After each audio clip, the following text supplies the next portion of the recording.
بعد تعديلها. التفاصيل الكاملة لامتحانات الترم الثاني 2025 لطلاب صفوف النقل. لا تنسوا دعمنا بإعجاب ومشاركة الفيديو وتفعيل زر الجرس.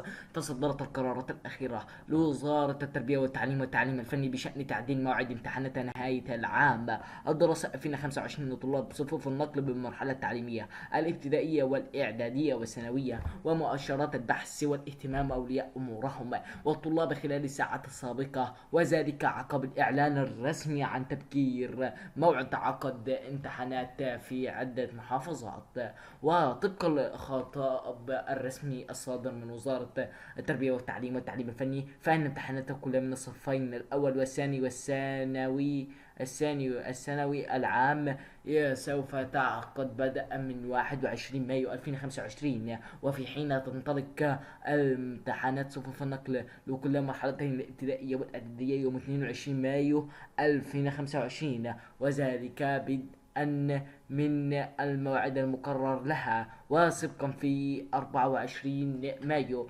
ومن جانبها أكدت وزارة التربية والتعليم الفني على أن يمكنك للمحافظات التي لا تواجه الضغط على الدراسات الفنية والالتزام بالمواعيد السابقة من دون إجراء وتعديل، بحيث تبدأ في 24 مايو. وفي الجدير بالذكر أن امتحانات طلاب الشهادة الإعدادية الصف الثالث الإعدادي ستبدأ يوم السبت الموافق 31 مارس المقبل، وتنتهي يوم الأربعاء الموافق 4 يونيو 2025، على أن تعقد امتحانات الدور الثاني يوم الأحد الموافق 3 أغسطس 2025. وفي حين حدد موعد امتحانات الطلاب الثانوية العامة للدور الأول على أن تبدأ الأحد الموافق 15 يونيو 2025، أن تعقد امتحانات الدور الثاني اعتبارا من يوم الجمعة 26 يوليو 2025. ويا ريت نكون أفدناك في هذا الفيديو. لا تنسى أن بالله كل إشتراك في القناة، وإلى لقاء في آخر، والسلام عليكم ورحمة الله